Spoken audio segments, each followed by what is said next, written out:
Thank you very much. It's a great pleasure to be here. I'm going to address one of the topics which is extremely important for, many of the countries in the WHO African region.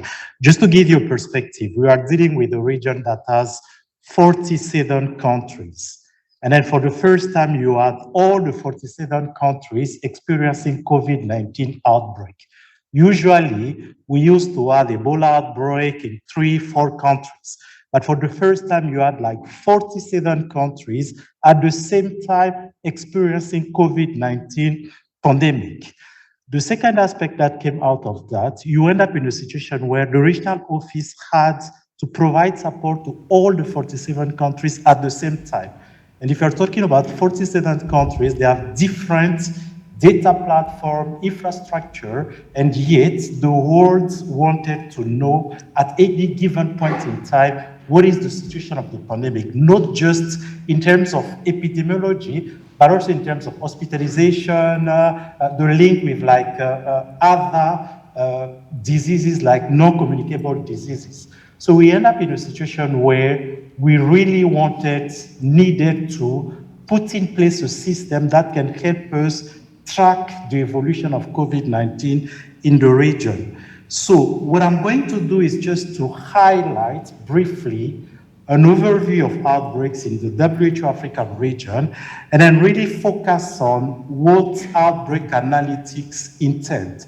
And from the outbreak analytics, expand it to the other diseases, and then to see how universities, academia, and countries and WHO can work together to ensure that we can address this agenda of data analytics. And of course, I'll highlight some of the challenges and lessons learned over the past few years, and then conclude by what we are calling the data analytics framework, but also the precision public health, because I'm now part of what we are calling the communicable and non-communicable disease cluster, which is basically the cluster focusing on disease burden reduction in the WHO African region.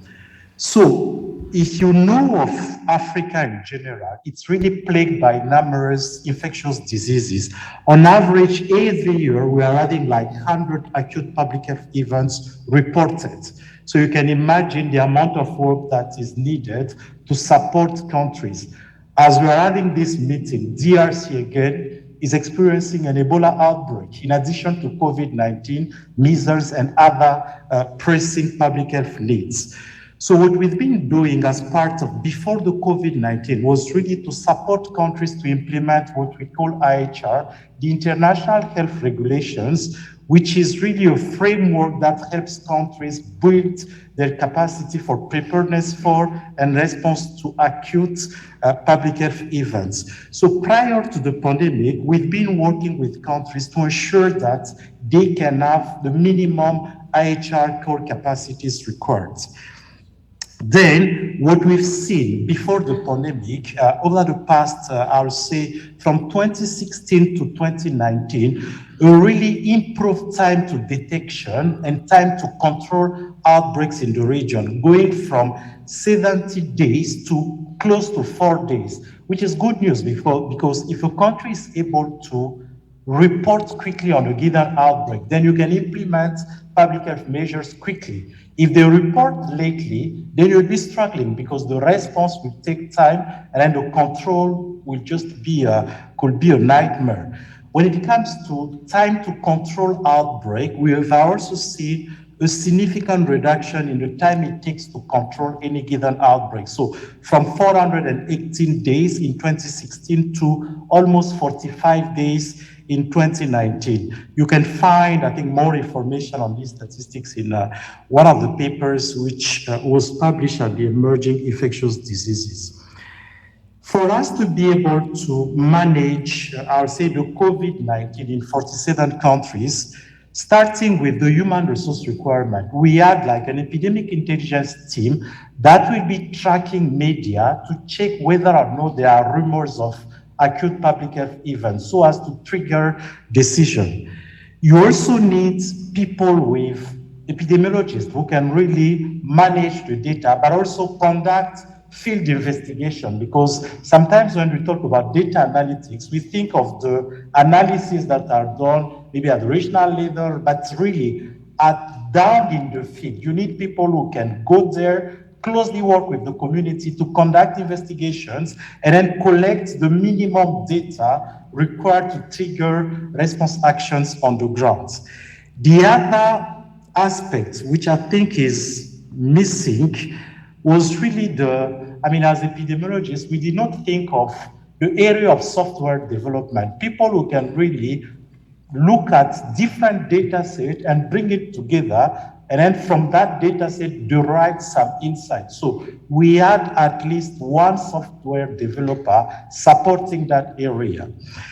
The other area which I think is important is really the geoscience, people who can really do geospatial analysis. Now, if you are at sub-national level, it's very hard to find those people. So at least what you need is at that level to get the minimum quality data, and maybe at national level to have people who can assist in performing geospatial analysis. And then, of course, when it comes to the analysis, one of the things which is also important, I think, is really when you are dealing with decision makers, they are not interested in the mechanics around data. They really want to have information that is packaged such that it can help them make decisions. So having people who can really use the data, package it such that it can help a decision maker to compute any decision. That's also something which is extremely important.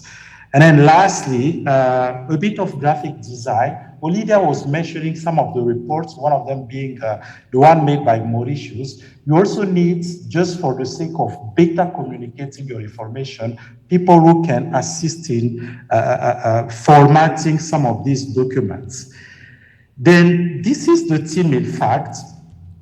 Now it's not going, let me see. So what we've been doing as part of the COVID-19 pandemic was really to use a number of electronic tools, be it EOIs, which stands for Epidemic Intelligence Open Source, to track media across the region, but also building from what we've done in our response to Ebola in DRC, we had what we're calling EpiSail. This is a group of experts in analytics supporting all the data analytics.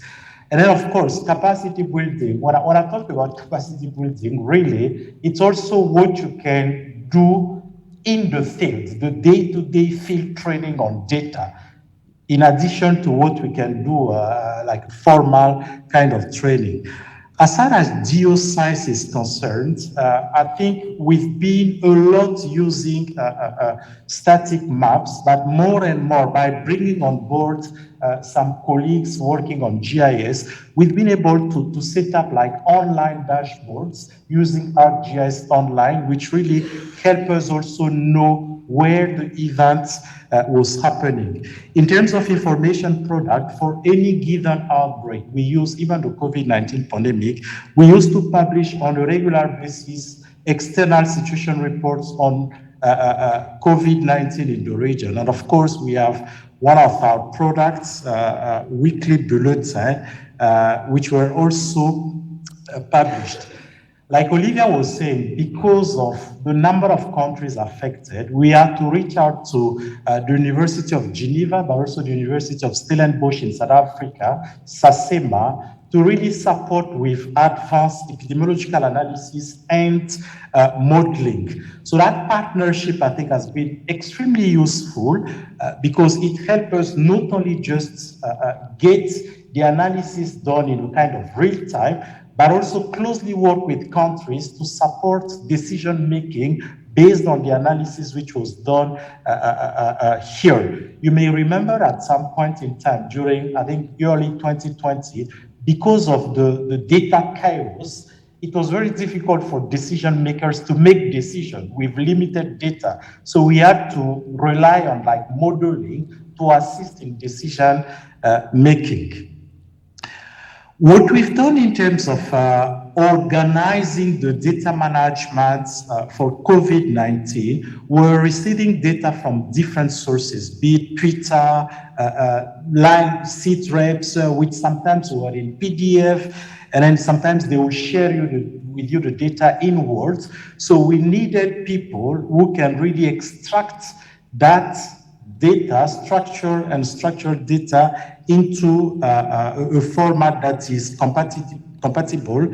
So we had some data sets and then put on the online database. And of course, being at the regional office, we used to share that data with Geneva here. And then from that database, we used to perform some analytics, which translated into the release of daily updates, maps, weekly external situation reports, and GIS dashboards. And then, of course, one of the things also we've been doing as part of the response was really to make sure that all the products generated as a result of the analysis of the data were discussed with our national counterparts to facilitate decision-making at national level. So we are basically, when I think of the partnership with the Graph Network, this was signed in June 2020 and resulted, I would say, into quite substantive outputs which really contributed to the decision-making at country level. One of them, I remember again, some of the ministers of health in interaction with our regional director, some of these reports served as a basis for engagement with them. So it's really the perfect illustration of the needs for collaboration between an international agency like WHO, the university, the ministries of health, and at the end of the day, decision makers. I think that partnership is something building from our response to COVID-19. I would say it needs to be sustained because it's not just applicable to COVID-19. It could go beyond COVID-19 and address some of the other diseases. So learning from this experience, there has been some, I'll say, key lessons. One is really the limited expertise in outbreak data analytics, especially at sub-national level. But even at national level, there are specific areas where you'll be struggling to get experts. The other things also, which we realize, is really the absence of a global framework for strengthening outbreak analytics. You have initiatives here and there, but having a kind of global guidance that can help countries to strengthen that area, it's something we maybe need to consider.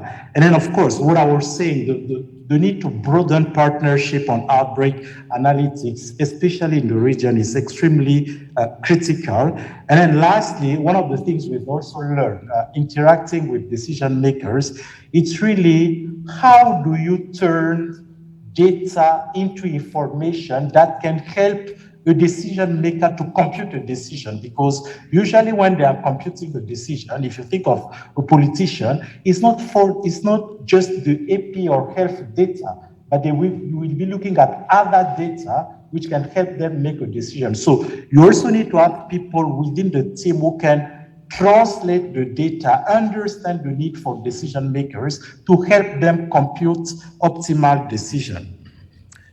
So what came out of this discussion was really what I would call a disease control data analytics roadmap, where you need like a program, but more importantly, the partnership between the universities, specialized network, public health agencies, and MOH and NGO. The human resource capacity is also key. So I believe that what we're discussing around the capacity building on the ground, it's something extremely important.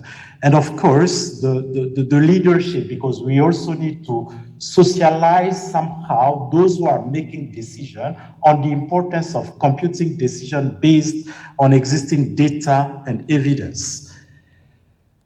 As a basis of that, the result of our response to COVID-19, a decision was made at the regional office to merge both communicable and non-communicable diseases, because we've seen the link between COVID-19, which is the kind of emergency thing with like non-communicable diseases. So what we've done at the Regional Office is really to bring together both the communicable and non-communicable diseases into one cluster that will be overseeing the work around HIV, TB, hepatitis, tropical vector-borne diseases, vaccine-preventable diseases, non-communicable diseases. Irrespective of these diseases, they have one thing is common, is really disease control. And then the other one is really data. They do generate the data, so you can use a platform like a graph network to bring all the data together and get a sense of what is happening.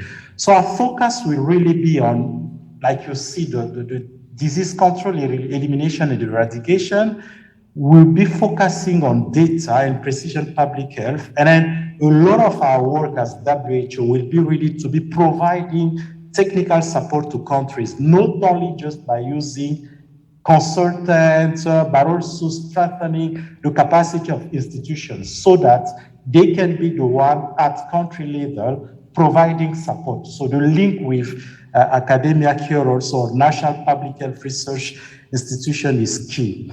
I just want to highlight, lastly, the COVID-19 vaccination, which is also generating a lot of data. You may be aware that we are still at the level where only 16% of the total population in Africa have been vaccinated. So there's a lot of efforts going on COVID-19 vaccination, which is generating a substantive amount of data, which also will be needed to guide decision. And then lastly, I would like to conclude by just highlighting how collectively we can work when it comes to precision public health. One is really the analytical capacity, and I believe bringing on board epidemiologists or like the universities to address this area of work will be critical. We've been talking about genomic surveillance, and we also need some expertise when it comes to analyzing data generated from that. The other area, which I think also is extremely important, is the need for a bit of research to understand what is happening. Before just coming here, we've been discussing with our Gavi colleagues to know who is being vaccinated in Africa. Are we reaching those who are most at risk? Do we know how many people with HIV are being vaccinated? So we are also working around this area to ensure that we can get some data. And then lastly, in terms of documentation of our effort, we strongly believe that it's extremely important to be packaging the data into what we call a disease outbreak outlook reports, which can be shared with the world as part of open communication on what is happening in the region. So there are two words which I think we've learned from COVID-19 in this area. It's really the importance of partnership in data analytics. The second one is the investment in data, because data costs money. It's not free. Thank you.